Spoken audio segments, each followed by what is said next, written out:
오늘은 믿음 기근을 만나다라는 제목으로 여러분과 함께 나누려고 합니다.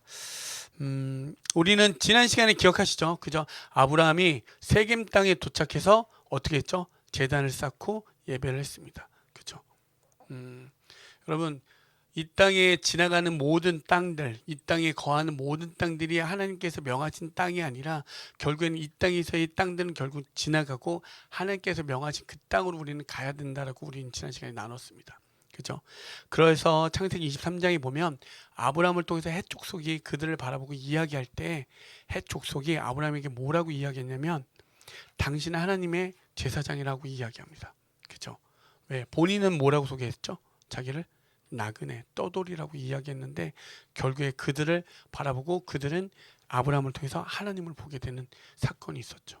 여러분, 오늘 그 여정 속에서 오늘 12장은 10절부터 20절의 말씀은 무엇이냐면 아브라함이 이제 그 땅, 가나안 하나님께서 약속한 그 땅에 이르렀는데 그 10절에 뭐라고 되어 있죠? 그 땅에 기근이 들었다라고 되어 있습니다. 갈대아 우르에서 아무것도 모르는 하나님이 없이 살아도 충분하게 될 만한 그 땅 가운데 산 아브라함을 하나님이 직접 찾아가셔서 그를 불러주셨고 하나님이 약속한 믿음에 보여주는 땅으로 가라라고 하고 그 믿음을 순종해서 그 땅에 갔습니다. 근데 그 땅에 뭐가 있었죠? 기근이 임했습니다. 여러분, 우리가 You are good all the time 막 이런 찬양하잖아요. 그죠? 언제나 하나님은 오르시고 언제나 하나님은 변함이 없으시고 하나님은 우리를 신실하게 이끌어 가신다고 오늘 찬양에서도 그렇게 그죠? 주의 선함과 주의 인자하심이 영원하며 그 주의 성실하심이 대대에 미치리로다라고 고백을 합니다. 그죠? 근데 언제나 오르시고 언제나 완벽하신 하나님의 그 신실함이 오늘 그 명령한 그 땅 가운데 가니 뭐요? 기근이 임했다라고 이야기합니다. 완벽해야 되지 않습니까? 모든 게 완벽하게 풀려야 되지 않습니까? 하나님을 만났고 하나님을 경험했고 하나님을 만났는데 우리가 보통 많이들 경험하고 많이들 고민하는 부분이기도 하고 사실 교회에서는 그렇게 이런 설교를 하지 말라고 합니다. 고난에 대해서, 역경에 대해서 고난은 지나가야 되는 거라고 하는 설교에 대해서 별로 하지 말라고 합니다. 왜? 가뜩이나 우리의 삶이 고난이고 역경이고 아픔인데 그것마저도 교회에서 그것을 지나가야 되는 하나의 관문입니다 라고 하면 너무나도 힘들죠. 너무나도 아프죠. 어떻게 보면 상처난 곳을 다시 한번 긁게 되는 또한 찌르게 되는 것과 동일하게 되죠. 하지만 오늘은 우리가 이 12장 10절에서부터 20절의 말씀을 통해서 분명하게 알아야 되는 것은 하나님의 뜻이 무엇이 있는지를 알아야 될 줄 믿습니다. 그냥 세상의 관점, 하나님의 그 관점을 세상의 관점으로 보게 되면 어떻게 되냐면 하나님은 그냥 거짓말쟁이에 불과합니다. 거짓말쟁이. 하지만 우리가 모든 이 땅에 일어나는 모든 것들은 영의 관점, 우리가 육의 관점이 아니라 세상의 관점이 아니라 영의 관점으로 봐야 된다는 사실이죠. 여러분, 아브라함의 여정은 우리 뭐죠? 성도의 신앙의 여정이라고 이야기했습니다. 그래서 현재의 삶, 오늘의 삶을 살 때 죄가 우리를 삼키는 것 같죠. 죄가 우리를 이기는 것 같지만 우리 안에 뭐 있죠? 그 생명의 씨 예수 그리스도로 말미암아 어떻게 되죠? 하나님께서 그 예수를 통해서 모든 것을 완성해 간다는 것을 믿고 그 믿음으로 오늘도 뭐요? 순종의 제단, 헌신의 제단을 쌓고 살아가는 거죠. 그게 오늘 이 말씀을 통해서 우리에게 이야기하고자 하는 말씀입니다. 왜요? 고린도후서 8장 9절에서 보시면 우리 주 예수 그리스도의 은혜를 너희가 알거니와 부요하신 이로써 너희를 위하여 가난하게 되심은 그의 가난함으로 말미암아 너희를 부요하게 하려 하심이라 라고 되어 있습니다. 예수님은 부요하신 그 땅, 하나님, 그쵸? 하나님과 함께 영원한 그 부요하신 그 땅에 계셨지만 어떻게 해요? 가난하고 죄된 우리 때문에 이 땅에 내려오셔서 기꺼이 가난케 하셨다는 겁니다. 그리고 우리를 어떻게 하시려고요? 우리를 부요케 하시려고. 이것이 예수 그리스도의 우리에게 원하시는 바, 하나님이 우리에게 뜻하신 바라는 거죠. 하나님이 우리를 향한 그 바는 우리를 부여하신 그 땅으로 인도하고자 하는 그 뜻이 있다는 거죠. 그래서 기꺼이 이 땅에 내려오셨다는 사실입니다. 그래서 우리의 관점은 어떻게 됩니까? 기근이라고 왔을 때 왜 내 앞에 이 기근이 찾아왔어? 라는 질문에서 어떻게 되죠? 위에서 아래를 바라보는 관점을 받게 되는 거죠. 하나님, 그렇다면 이것을 저에게 허락하신 이유, 하나님 왜 저에게 이 질문으로 바뀌어야 된다는 거죠. 고린도후서 10장 4절에서 6절을 보시면 우리의 싸우는 무기는 육신에 속한 것이 아니요 오직 어떤 견고한 진도 무너뜨리는 뭐요? 하나님의 능력이라. 모든 이론을 무너뜨리며 하나님 아는 것을 대적하여 높아진 것을 다 무너뜨리고 모든 생각을 사로잡아 그리스도에게 복종하게 하니 너희의 복종이 온전하게 될 때에 모든 복종하지 않는 것을 벌하라고 준비하는 중에 있노라. 여러분 잘 생각해 보십시오. 하나님께서 약속한 땅, 그 가나안 땅은요, 저번에도 말씀드렸지만 뭐요? 풍요와 다산을 뜻하는 그 바알을 섬기는 땅입니다. 그렇죠? 그러면 그 땅은 뭐가 있어야죠? 풍요롭고 다산, 거기에 재산, 어떤 부 이런 것들이 가득한 땅이어야 됩니다. 하지만 거기에 뭐가 이르렀죠? 기근이 임했습니다. 그 뜻은 무엇을 이야기하냐면 하나님께서 우리에게 뭐죠? 이 세상, 오늘날 성도된 관점에서 이 세상은 뭐요? 허구라는 것을 정확하게 이야기해 줍니다. 그러니까 기근이란 문제를 나의 문제로만 보지 말고 하나님 관점에서 보면 왜 하나님 이 기근을 보여주셨냐라고 질문하게 되면 어떻게 되죠? 이 땅에 있는 풍요와 다산이 완벽하게 내 거인 것만 같고 내가 취해야 될 것만 같지만 거기에 뭐가 이르렀다라고 이야기하죠. 기근, 하나님께서 보여주신 거죠. 이 땅의 모든 것은 뭐라고요? 허구라는 거, 아니라는 거. 이 땅이 너희들이 채우고자 하는 모든 것들은 허구라는 사실을 분명하게 기근을 통해서 이야기해 주는 거죠. 왜요? 가나안 땅은 어떤 땅이라고요? 풍요와 다산을 다스리는 바알이 섬기는 그 이방 땅이었습니다. 그 이방 땅에 기근이 임했다는 거 믿음의 관점에서 볼 때는 다시 한번 뭐라고요? 허구라는 거죠. 그래서 우리는 뭐요? 이 땅의 신앙의 여정 가운데서 우리가 바라봐야 되는 건 뭐라고요? 그 눈에 보이는 풍요와 다산이 아니라 하나님께서 인도하신 하나님만 바라보라는 사실이죠. 그래서 우리에게 이 땅의 모든 것들, 정확하게 말하면 성도의 신앙 여정에선 이 땅에 있는 것은 결국엔 제한적이고 한계적이기 때문에 성도의 여정 속에는 전혀 상관없다는 것을 하나님이 정확하게 우리에게 말씀해 주고 있다는 사실이죠. 여러분, 우리의 삶 속에서 살다 보면 왜 문제가 없겠습니까?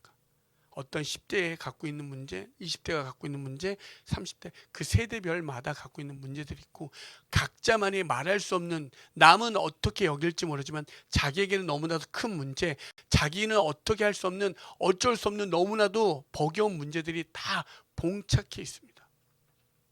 그렇죠? 그것을 통해서 우리는 뭐죠? 많이 고민하게 되고 많은 것을 염려하게 되고 근심하게 되지만, 하지만 정확하게 하나님 뭐요? 이 땅의 모든 것들 다 지나간다라고 이야기하고 있습니다.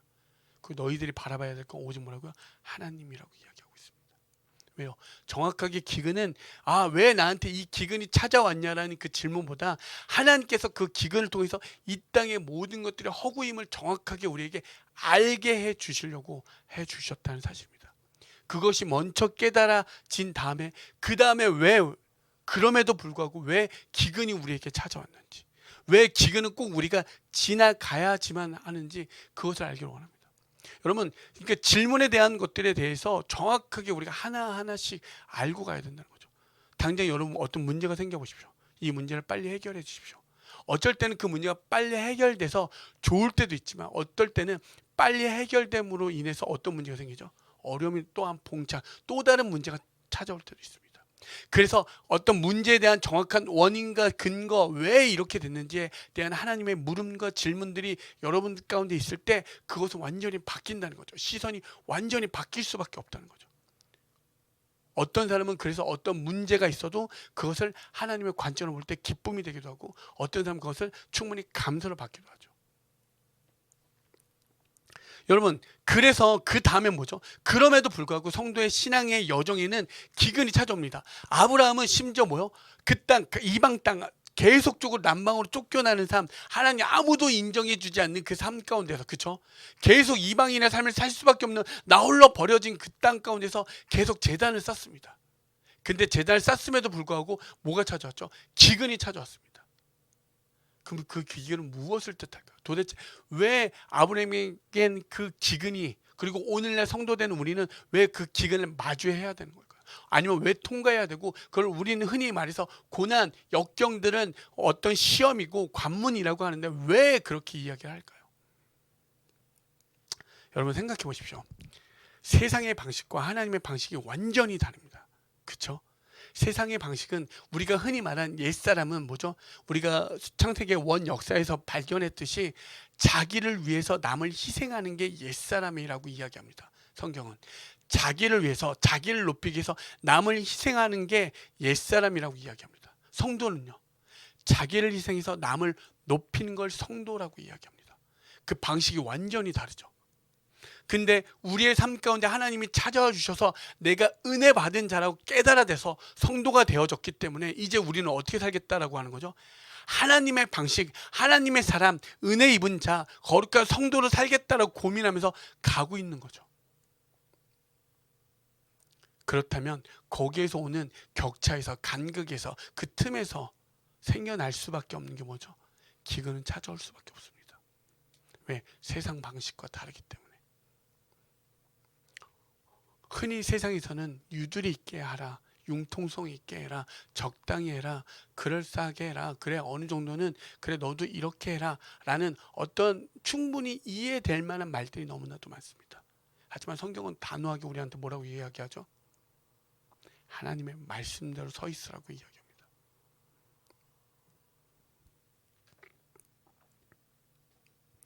근데 여러분 아시겠지만 말씀대로 살아가요. 결정했어요. 그죠? 이제 내가 주의 말씀대로 살겠습니다. 딱 결정하는 순간 기쁨이 찾아올 때도 있습니다. 그죠? 말로 할 수 없는 어떤 하나님 기도하는 것마다 잘 되는 사람도 있어요. 하나님 저 이거 다 그런 분도 계시더라고요. 그렇게 될 때는 하나님 감사합니다라는 게 찾아오지만, 그쵸? 그걸 다른 말로 하면 자기의 어떤 꿈, 비전도 되지만 자기의 어떤 생각, 좀 더 구체적으로 얘기해 보면 자기의 계산대로 했던 모든 것들이 이루어질 때 우리는 뭐죠? 하나님 감사합니다라고 이야기합니다. 하지만 반대로 나의 계산과 나의 뜻대로 맞지 않을 때 우리는 어떻게 하죠? 하나님께 어떻게 됩니까? 주님의 뜻이 있겠지요. 이렇게 물으면 좀 관대한 마음으로 여러분 그렇게 신앙을 여정을 떠나십니까? 여러분 쉽지 않습니다.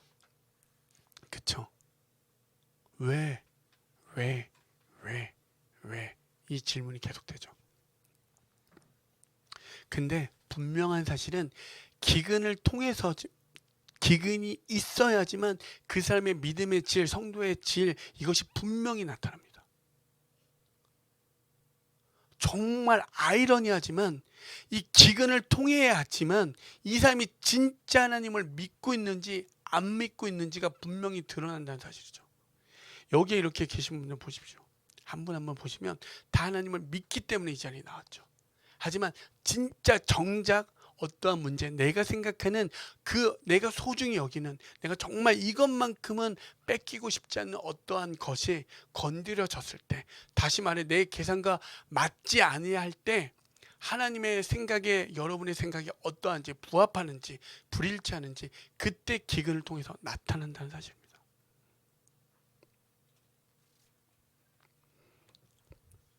근데 하나님은 우리를 어떻게 하신다고 했죠? 믿음의 자녀로 작정하셨다고, 이끌어 가신다라고 이야기합니다. 왜? 너는 내 아들이야, 너는 내 딸이야, 넌 나의 자녀야. 그러니 너가 그렇게 할지라도 어떻게든 작정하여 너를 계획해서 끌고 가신다는 사실이죠.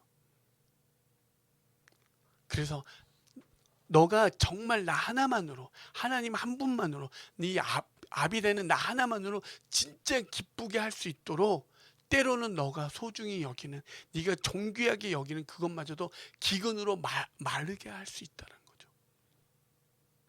우리 한번 신명기 한번 볼까요?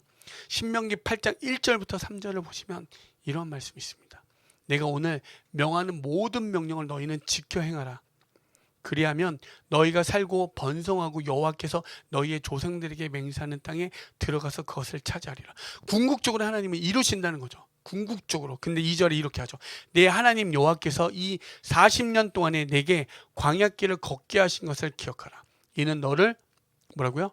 낮추시며 너를 시험하사 내 마음이 어떠한지 그 명령을 지키는지 지키지 않는지 알려 하심이라. 3절 너를 낮추시며 너를 줄이게 하시며 또 너도 알지 못하며 또 너 내 조상들도 알지 못하던 만나를 내게 먹이시는 것은 사람은 뭐요? 떡으로만 사는 것이 아니요 여호와의 입에서 나오는 모든 말씀으로 사는 줄을 내가 알게 하려 하심이니라. 하나님이 우리한테 물어보는 거죠. 너가 정말 날 사랑해? 진짜 날 사랑해? 그거와 너 내가 갖고 있는 그 어떤 소유된 걸 사랑하니? 나의 것, 우리가 그렇게 얘기하죠. 주의 얼굴 보이소서라고 이야기하잖아요. 그것은 뭐죠? 하나님만으로 내가 채워지겠습니다는 이야기 있고, 두 번째 뭐죠? 주의 손을 구하는 건 뭐라고죠? 하나님의 능력, 하나님의 것을 사랑하는 것에 대해서 이야기하죠. 그래서 우리 뭐하죠? 우리 찬양에 거의 주의 얼굴 보이소서 그러잖아요. 왜요? 하나님은 계속적으로 우리에게 묻는 거예요. 정말 날 좀 봐주렴. 날 좀 봐주렴. 왜요? 하나님은 우리를 그렇게 택해서 하나님의 나라로 이끌어 가시는데 우리는 자꾸 뭐죠? 이 땅의 것에 보여지는 것에 너무나 우리는 자꾸 거기에 우리는 현혹되고 미혹되고 자꾸 생각을 뺏기잖아요. 근데 그것에 대한 궁극적인 그 뒤의 결과는 뭐죠? 그들의 이름을 쌓았을 때 그들이 얻었던 건 죽음이고 멸망이고 패망이었습니다. 하나님은 그런 간절함 때문에 스스로 이렇게 자기에게 저주를 거는 것과 같은 거죠. 너희들이 아무리 화를 쏴서 올린다 할지라도 뭐요? 그 언약은 바뀌지 않아 라고 얘기하잖아요. 그게 무지개 언약이라고 하잖아요. 바뀌지 않으신대요. 안 바꾼대요. 너가 또 날 버리고 게임 안 시켜줬다고 또 날 버리고 또 뭐 사주는 거 안 사줬다고 또 날 버려도 이건 수준이 다른 거예요. 끝까지 데려가시겠다는 그 뜻입니다. 여러분, 기근을 통해서 여러분의 생각하는 어떤 시선과 차원이 성령이 조명되어서 완전히 그 시각이 바뀌어야 될 줄 믿습니다. 잠시 잠깐에 어떻게 남의 고통과 남의 슬픔을 함부로 이야기할 수 있겠습니까? 인간과 인간 사이에서는 그것을 감히 이야기할 수가 없죠. 왜? 자기가 느끼는 고통은 누가 얻지 말할지라도 너무나 힘든 건데 그것을 어떻게 이야기할 수 있겠습니까? 하지만 다만 하나님 뭐라고요? 너희가 나를 100번이고 버려도 난 너희를 이끌어 갈 거라는 그 하나님의 진짜 그 마음을 여러분이 아실 때 완전히 차원이 다르다는 거죠. 이 땅은 잠시 잠깐이라는 거죠. 여러분을 이끌어 가신다는 사실입니다. 어떻게 이 땅에서의 그 잠깐을 우리가, 근데 우리 참으로 힘든 게 뭐냐면 이길 수가 없어요. 이길 수가 없어요. 여러분 한 일주일만 굶어 보십시오. 이길 수 있습니까? 여러분, 하나님께서 기근을 보여주신 건 이 땅에 다시 한번 정확한 허구를 우리에게 보여주신 거죠. 그랬을 때 너 어떤 걸 선택할래? 너 떡으로 살래? 너 진짜 하나님의 말씀으로 살래? 이렇게 이야기하고 있다는 사실입니다. 그래서 기근은 정확하게 기근을 맞이할 때 우리는 두 가지를 볼 수 있습니다. 나의 믿음이, 내가 믿고 있는 이 믿음이 진짜인지 가짜인지 분명하게 우리 스스로는 분명하게 알게 됩니다. 내 믿음이 진짜인지 아닌지. 그리고 또 나아가서는 그 기근을 통해서 어떤 일이 일어나죠? 믿음의 질이 완전히 달라지고 믿음의 성숙이 일어나기 시작합니다. 여러분, 우리가 어떠한 문제를 접했을 때 저희 안에는 이제 갓 믿는 초신자들도 많이 계시고 젊어서 이제 시작하려고 신앙의 여정을 떠나시는 분들이 많습니다. 하지만 또 오랫동안 신앙의 여정을 계속 가고 계시는 분도 있죠. 그렇게 봤을 때 여러분 생각해 보십시오. 이 기근을 맞이할 때 초신자들은 어떠냐면 그 문제에 계속 우리는 뭐요? 흔들릴 수밖에 없습니다. 계속 출렁이고 아프고 힘들 수밖에 없지만 어떤 믿음에 오래된 선배님 같은 분들은 어떻죠? 질이 다릅니다. 여러분 진짜 믿음의 선진들, 믿음의 선배들을 보시면 어떻죠? 배울 게 있잖아요. 와, 저런 문제에서도 저렇게 나아가네. 저런 문제에서도 저렇게 바라보는 시선이 있네. 알게 되고 깨닫게 되는 어떤 믿음의 질이 다르잖아요. 여러분 오렌지 주스도 진짜 그 색소를 많이 넣은 것과 진짜 오렌지를 100% 간 것과 그 질이 다르잖아요. 여러분 완전히 질이 다릅니다. 당장에는 세상 사람들은 너는 이렇게 형편없어. 왜 믿음으로 지켜나면 너가 얻은 게 뭔데? 네가 그 기근을 통해서 넌 배고프잖아. 너의 가족은 힘들잖아. 계속적인 지적이 있어도 그럼 뭐요? 믿음으로 나아갈 때 그 사람이 갖고 있는 그 믿음의 질은 완전히 그 성숙도가 완숙도가 완전히 다르다는 사실이죠. 이거는 오직 누구요? 사람은 이해하지 못합니다. 하나님은 근데 분명히 조명하고 그를 알고 계신다는 사실입니다. 너는 진짜구나. 넌 진짜구나. 고맙다. 오히려 그를 인도해 주는 완전 신앙의 성숙이 그 계단이 완전히 다른 거죠. 여러분 생각해 보십시오. 우리가 금쪽 같은 내 새끼를 보시면 어떻습니까? 부모들이 자기가 낳은 자녀인데도 불구하고 어쩔 수가 없잖아요. 왜? 그에 대한 지식과 어떤 경험들이 처음이니까 당연히 헷갈리고, 그쵸? 근데 그거에 대한 솔루션을 제시하는 전문가는 어떻죠? 단 몇 시간 만에, 단 며칠 만에 그의 삶을 완전 180도 바뀌어요. 얼마나 수많은 아이들을 만나고 수많은 경험을 통해서, 그분도 처음부터 그랬겠습니까? 그런 경험들 또한 실패해보기도 하고 많은 경험을 통해서 그가 제시해주는 5분 만에 엄청난 솔루션을 받고 그의 가정이 바뀌잖아요. 행복이 찾아오잖아요. 마찬가지죠. 오늘 연주해 주신 분도, 오늘 노래해 주신 분들도, 여러분 진짜 우리가 같은 도미소를 배워도 그냥 대충 도미소를 누르는 거와 몇십 년 동안 공부하고 연구한 사람이 도를 쳤을 때 그 C코드의 질감이 같습니까? 그죠? 우리가 흔히 그러죠. 음악적으로 얘기할 때 그루브가 다르다라고 이야기하죠. 완전 질이 다르죠. 여러분, 어떤 아이들에 대한 계속적인 그런 경험의 무대에 계속 서야 되고, 연주하는 사람은 무대라는 그 때로는 두렵고 떨리는 그 자리에 계속 서 봐야지만 뭐죠? 우리들의 연주나 우리들의 모든 것들이 더욱더 성숙되어지고 완성도 있게 가고 있다는 거죠. 아브라함은 어떻게 했죠? 기근을 맞이할 때 이제 아브라함을 한번 볼까요? 우리 10절 한번 다 같이 읽어보겠습니다. 여러분, 그 땅에 기근이 이제 마주했습니다. 아브라함도, 그죠? 아브라함도 마주했습니다. 아브라함은 어떤 선택을 했습니까?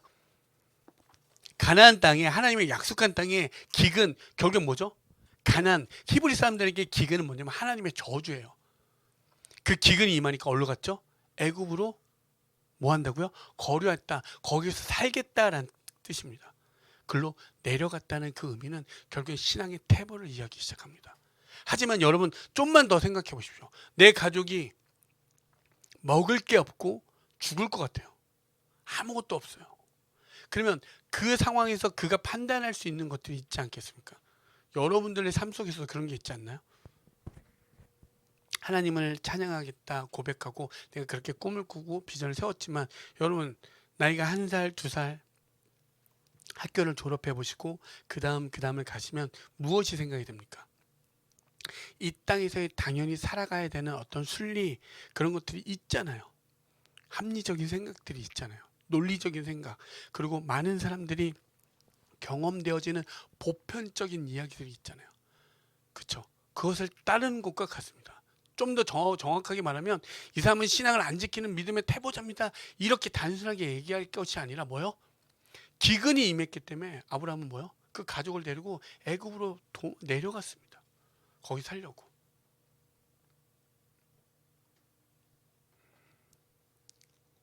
여러분, 가족이 있고 기본적인 의식주가 해결이 안 돼서 그렇게 내려갔는데 보편적이고 당연한 이야기잖아요. 어떻게 보면. 그렇죠? 그래서 신앙이 여러분 항상 항상 어떤 우양곡선을 향해 있습니까? 당연히 올라갈 때가 있고 내려갈 때가 있죠. 어쩔 수 없이 우리의 신앙생활 가운데. 근데 여기서 중요한 건 여러분 한번 보십시오. 믿음의 여정은 참으로 어려운 게 뭐냐면, 예수님께서 공생애를 시작하기 전에 어떻게 되죠? 시험을 당합니다. 그죠? 사단이 제일 먼저 하는 시험이 뭐죠? 40일로 굶은 예수께 뭘 하죠? 돌을 떡으로, 가장 기본적인 것들에 대해서 우리를 공격합니다. 이건 단순히 먹는 문제만 아니라 여러분의 가장 뭐요? 기본적인 욕구마저도 우리에게 뭐 한다고요? 건드리고 계신다는 거죠. 가장 기본적인 거. 이거는 하나님이, 이거는 기본 아닙니까? 요 정도는 접고 그 다음에 믿음의 여정을 떠나야 되는데, 하나님이 제일 먼저 뭐죠? 제일 기본적인 거, 제일 우리가 요 정도는 서로 암묵적인 합의가 될 만한 그런 이야기조차도 하나님이 그걸 건드리신다는 거죠. 거기에서부터 우리의 뭐요? 믿음의 여정이 시작된다는 사실입니다.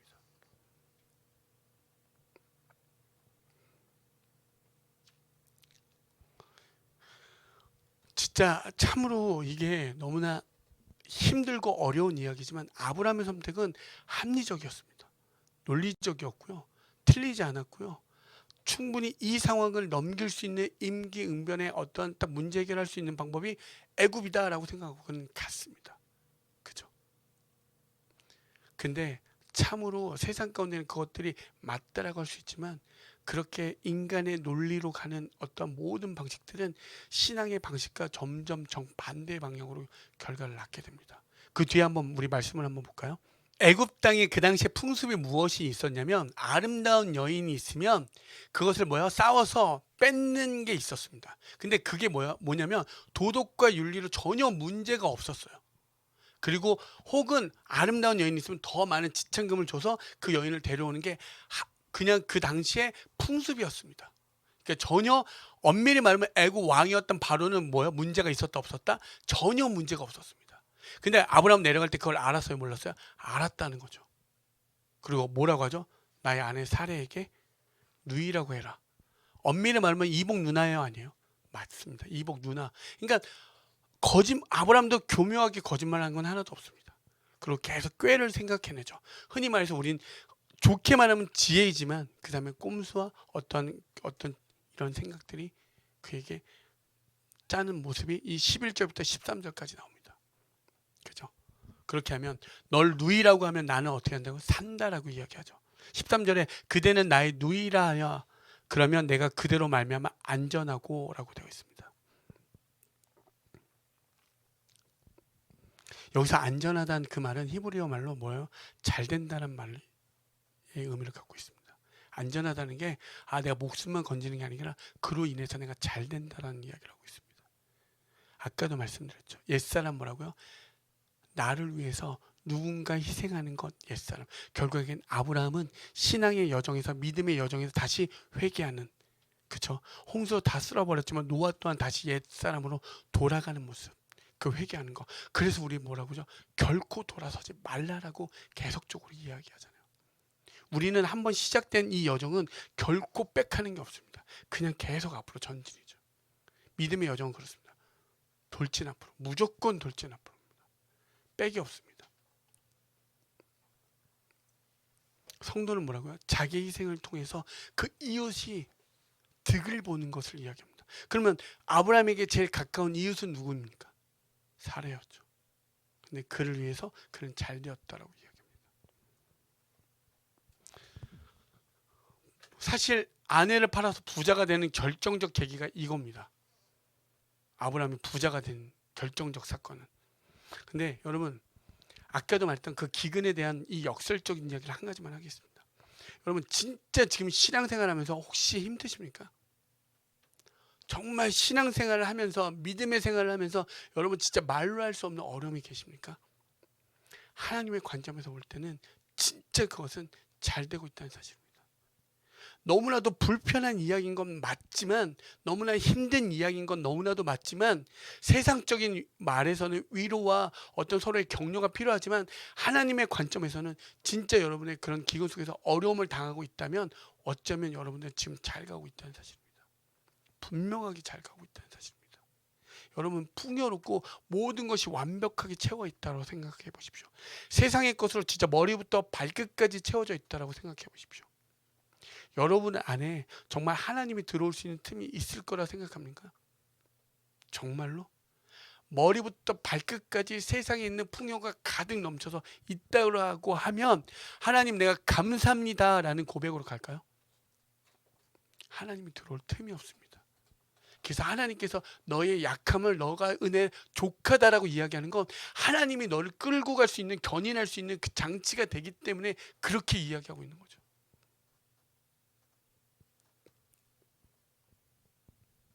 그렇게 꾀를 부리고 그렇게 꼼수를 부렸더니 어떤 일이 벌어지냐면 너무나 잘 될 것만 같았어요. 그 모든 상황들을 잘 벗어날 것만 같았지만 14절부터 17절 우리 다 같이 한번 읽어보겠습니다. 시작. 아브라함이 애굽에 이르렀을 때 애굽 사람들이 그 여인이 심히 아름다움을 보았고 바로의 고관들도 그를 보고 바로 앞에서 칭찬함으로 그 여인을 바로의 궁으로 이끌어진지라. 이에 바로가 그로 말미암아 아브라함을 후대함으로 아브라함이 양과 소와 노비와 암수 나귀와 낙타를 얻었더라. 여호와께서 아브라함의 아내 사레의 일로 바로와 그 집에 큰 재앙을 내리신지라. 여러분 그렇게 이야기해서 했는데 누가 나타났죠? 그 당시에 애굽의 왕이 나왔습니다. 당시에 사례의 나이가 65세라고 이야기합니다. 65세 그 왕이 반할 만한 정도의 미모면 누가 있죠? 여러분 65세에 심히 아름다웠다라고 이야기하고 애굽의 왕이 많은 것을 지참금을 주고 그를 데려왔습니다. 자기의 계산대로 하면 이렇게 어떤 사람이 지참금을 줘도 그래 난 더 많은 것을 요구하면 어쩌면 아내를 안 넘길 수 있고 뭐 여러 가지 생각들을 해볼 수 있겠죠. 그러면 아내도 지키고 나도 이렇게 할 수 있겠지, 살 수 있겠지, 여러 가지 생각을 하고 있을 수도 있겠고, 혹은 또 아내를 그렇게 통해서 그는 부자가 되었기도 했습니다. 그건 바로한테 그 결국에 넘어가 버렸죠. 여러분 생각해 보십시오. 신앙생활하고 여러분 지혜대로 했는데 여러분 진짜 어쩔 수 없는 상황들이 마주할 때 있지 않습니까? 내가 진짜 내가 합리적이고 보편적인 생각을 하고 잘했지만 진짜 불가항력적인 상황들이 있지 않습니까? 결국에는 아브라함은 어떻게 됐죠? 아내를 그 왕에게 팔아 넘기는 사람밖에 되어주지 않았습니다. 안타깝게도. 그러면 그가 어떻겠습니까? 정말 거부가 된 거에 대해서 정말 만끽하고 좋았을까요? 난리가 났겠죠. 그렇죠? 어쩌면 철저하게 하나님 앞에 회개할 수도 있었겠죠.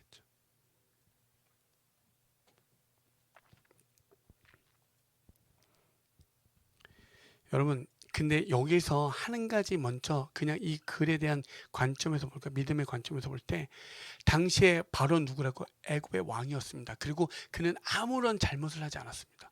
합법적으로 많은 것을 오히려 그에게 주고 그 아내 사를 데려왔죠. 그렇죠? 풍습이라고 그랬죠. 잘못된 게 아니라고 했죠. 근데 하나님은 거기에다 뭐죠? 큰 재앙을 내리셨다라고 이야기합니다.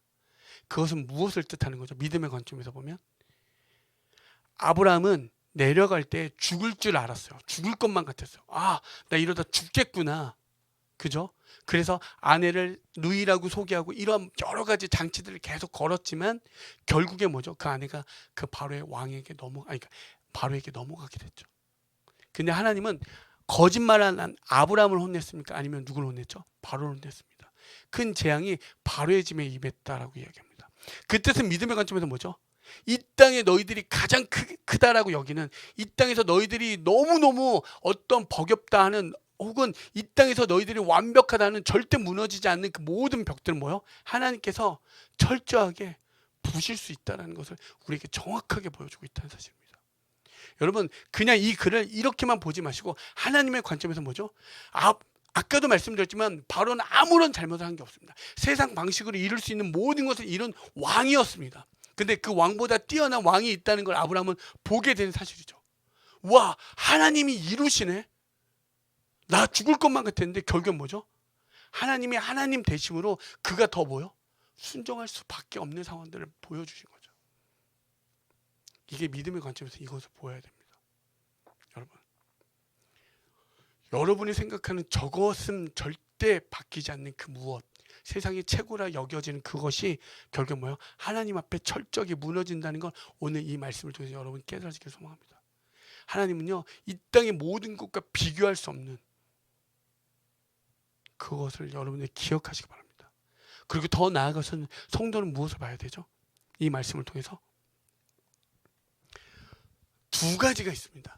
믿음의 관점에서는 하나님이 이 땅의 모든 것들을 다 부수고 하나님께서 하나님 되심을 우리에게 알게 하신다는 믿음의 관점이 있지만, 두 번째 나아가서는 성도는 무엇을 봐야 되죠? 성도가 성도답지 아니할 때 어떤 일이 일어나죠? 성도가 성도답지 아니할 때 우리와 상관없는 어떤 이들이 뭐죠? 어려움을 당한다는 사실입니다. 여러분 바로는 아무런 잘못이 없습니다. 근데 그 아브라함의 거짓말로 인해서 어떻게 되죠? 그에게 큰 재앙이 임했다라고 이야기합니다. 18절부터 볼까요? 바로가 아브라함을 불러서 이르되 내가 어찌하여 나에게 이렇게 행하였느냐? 내가 어찌하여 그를 내 아내라고 내게 말하지 아니하였느냐? 19절에 내가 어찌 그를 누이라여 내가 그를 데려다가 아내를 삼게 하였느냐? 내 아내가 여기 있으니 이제 데려가라 하고. 여러분 성도의 거짓말 하나가 어떻게 됐죠? 성도의 거짓말이 누군가에게, 교회가 교회답지 않을 때 그 사이는 분명히 썩을 수밖에 없습니다. 더 나아가 두 번째는 또 뭐죠? 성도가 성도답지 않을 때, 교회가 교회답지 않을 때 우리들은 세상으로부터 비난받을 수밖에 없다는 사실입니다. 그들의 비난을 우리가 함부로 욕할 것이 아니라 우리는 비난받을 수밖에 없다는 거죠. 믿음의 관점에서는 하나님은 이 모든 것을 다 능히 높으신 그 하나님을, 하나님 되심을 깨닫고 나아가지만, 두 번째 나아가서 성도는 뭘 알아야 되냐면 교회가 교회다워야 된다는 사실입니다. 여러분의 그냥 작은 어떤 거짓말 하나가 그 가정을 무너뜨릴 수 있고요, 사회의 일부를 무너뜨릴 수 있다는 사실입니다. 그리고 여러분의 성도와 성도되지 못함이 뭐요? 사회로부터 그 교회는, 그 성도는 비난받을 수밖에 없다는 사실입니다. 여러분, 성도의 목적은 분명합니다. 우리 한번 말씀 한번 볼게요. 베드로전서 5장 9절에서 10절입니다. 너희는 믿음을 굳건하게 하여 그를 대적하라. 이는 세상에 있는 너희 형제들도 동일한 고난을 당하는 줄 압니다. 모든 은혜의 하나님 곧 그리스도 안에서 너희를 부르사 자기의 영원한 영광에 들어가게 하시니가 잠깐 고난을 당한 너희를 친히 온전하게 하시며 굳건하게 하시며 강하게 하시며 털을 견고하게 하시니라. 아멘. 여러분, 당장에 오는 그 기근 고난은 뭐예요? 잠깐 고난을 당한 너희를 친히 뭐 하려고요? 온전하게 하시려고, 굳건하게 하시려고, 강하게 하시며 털을 견고하게 하신다라고 이야기합니다. 여러분, 성도의 목적은 완전히 다릅니다. 성도의 방향은 완전히 있던 것과 완전히 다르다는 걸 성경에서 얘기하죠. 하나 더 볼까요? 그래서 베드로전서 1장 6절에서 7절에는 이렇게 나와 있습니다. 그러므로 너희가 이제 여러 가지 시험으로 말미암아 잠깐 근신하게 되지 않을 수 없으나 오히려 뭐라고요? 크게 기뻐하는도다. 너의 믿음의 확실함은 불로 연단하여도 없어질 금보다 더 귀하여 예수 그리스도께서 나타나실 때 칭찬과 영광과 존귀를 얻게 할 것이니라. 세상의 목적지와 성도의 목적지가 완전히 다르다는 거죠. 여러분, 우리의 믿음은 뭐라고요? 금보다도 귀하다라고 이야기합니다. 완전 존재 가치가 다른 거죠. 금보다 귀하다라고요. 여러분, 금괴가 있다고 생각해 보십시오. 그것과 비교될 수 없을 만큼의 그 믿음은 중요하다라고, 특별한 가치를 부여받았다라고 이야기하고 있습니다. 야고보서 1장 2절에서 4절을 보면 내 형제들아 너희가 여러 가지 시험을 당하거나 온전히 기쁘게 여기라. 이는 너희의 믿음의 시련이 인내를 만들어내는 줄 너희가 알미라. 인내를 온전히 이루라. 이는 너희로 온전하고 구비하여 조금도 부족함이 없게 하려 함이라. 여러분, 환난은 분명한 사실이 뭐냐면 저 하늘을 바라볼 수 있는 소망의 인내를 만들어낸다는 사실입니다. 환난이 없으면요, 정말 저 새하늘과 새 땅 하나님의 나라를 구한다고요? 그렇지 않다는 거죠. 환난은 뭐요? 그 소망의 인내를 보게끔 하신다는 말씀입니다. 성도의 목적지는 분명한 목적지가 결론이 나 있다는 사실이죠. 거기를 향해 가는 거죠. 그래서 우리 뭐야? 이 땅에서 그 믿음으로 하면서 우리들의 삶이 뭐야? 믿음의 역사들을 써내려 가는 겁니다. 그리고 그 삶 속에서 뭘 하죠? 사랑의 수고를 아끼지 아니하는 거죠. 왜요?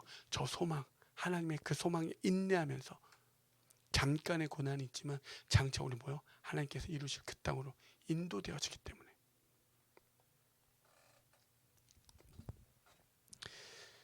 여러분, 잠깐의 기근이 여러분들을 찾아올 수 있습니다. 성경에서도 계속 이야기한 것처럼 잠깐의 기근은 분명히 찾아올 수 있습니다. 하지만 그때 우리는 또한 합리적이고 논리적이고 당연한 방식을 찾을 수도 있습니다. 그리고 임기응변이 뛰어나다라고 평가받을지도 모르죠. 하지만 인간의 논리, 인간의 힘, 인간의 어떤 모든 방식은 하나님의 뜻을 발견할 수가 없습니다. 그리고 그 모습은 믿음의 정반대로 나타날 때가 많죠. 그래서 우리는 꼭 기억해야 되는 것은 어떤 기근을 맞이할 때 하나님 왜? 라는 질문에서 그렇다면 하나님 이것을 어떻게? 라는 질문으로 바뀌어지길 원합니다. 하나님, 그럼 이 부분을 저에게 보여주시지, 제가 어떻게 이 잠시라는 하나님께서 말씀한 이 기간을 어떻게 하면 제가 하나님의 뜻 가운데 서 있고 하나님의 제사의 그 제단 하나님께 예배하며 갈 수 있겠습니까? 라는 질문할 때 하나님 분명 뭐요? 하나님 우리 분명히 어떠한 걸로도 없어지지 않는 그 소망의 인도를 이끌어 가신다는 사실입니다. 여러분, 꼭 그것이 여러분들 가운데 이루어질 줄 믿습니다. 그래서 여러분들이 쌓았던 모든 재단들 있죠. 순종의 제단, 헌신의 제단, 이런 것들이 나중에 보면 다 뭐요? 이 여호수아가 이스라엘 백성과 정복되는 그 지점이 똑같이 떨어집니다. 그냥 죽을 것만 같았던 그 쌓았던 제단들이 결국엔 그 승리하는 이스라엘 정복하는 그 정복 지점이 똑같이 연결되어 있다는 거죠. 그게 나중에 뭐죠? 예수님께서 이루시는 것과 똑같은 동일한 이야기입니다. 여러분 아시죠? 여호수아라는 이름이 예수하고 이름이 똑같다는 거. 그렇죠? 모든 게 성경을 이렇게 동일하게 이야기하고 있습니다. 구약의 이야기가 신약에 오신 예수 그리스도를 계속 예표하듯이 그 예수님은 모든 것을 이루시고 영적으로 이 세상의 모든 것을 이루었다. 내가 다 이겼도다. 너희들이 생각하는 이 땅에 애고 완벽한 그 왕이 있을지라도 아니 난 너 그 왕보다 크다라고 우리에게 분명하게 이야기하고 있죠. 여러분 작지 않습니다. 여러분 정말 특별한 존재라는 사실을 기억하시기 바랍니다. 세상의 기준에서 여러분은 어떻게 평가될 수 있겠죠. 뭐 음악을 어떻게 하는 사람, 혹은 이 사람은 어떠한 삶, 이 사람은 뭐 몇 평이 사는 삶, 어떤 세상의 수많은 그런 어떤 가치 기준에 여러분들을 맞춰 놓을 수 있겠죠. 하지만 분명한 건 뭐죠? 하나님 입장에서 여러분은 뭐요? 은혜 받은 거룩한 성도 하나님의 자녀라는 사실입니다. 그리고 여러분들이 쌓았던 그 모든 재단들은 어떻게 된다고요? 그것을 통해서 하나님을 보게 되는 역사들을 이뤄낼 수 있는 자들이라는 사실이죠. 꼭 그것을 기억하시면서 잠시의 그 기근에 너무나 힘든 건 저 또한 감히 제가 그것에 대해서 말씀드릴 수는 없고 인간적인 마음에는 그냥 같이 울어줄 수 있는 정도밖에 안 되지만 그 기근은 뭐요? 하나님을 분명히 알게끔 나아갈 수 있는 성숙의 시간으로 인도되어진다는 거 꼭 기억하시고 그 말씀을 붙잡고 살아갈 때 하나님께서 분명히 아름답게 신실하게 놀랍게 아까의 찬양처럼 하나님의 성실하심에 대대 미칠 거라 여겨질 줄 믿습니다.